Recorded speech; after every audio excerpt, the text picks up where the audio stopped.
Nakipagpulong si House Speaker Ferdinand Martin Romualdez kasama ang ilang kongresista at mga opisyal ng Department of Energy para pag-usapan ang napipintunan namang pagtataas ng presyo ng produktong petrolyo sa bansa.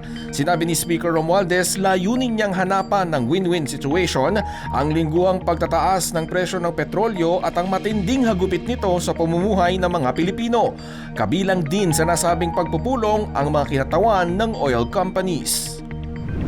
Tinatayang nasa 700 pamilya ang nawalan ng matitirhan nang masunog ang nasa 120 kabahayan sa Purok 2, Barangay Arena Blanco sa Zamboanga City.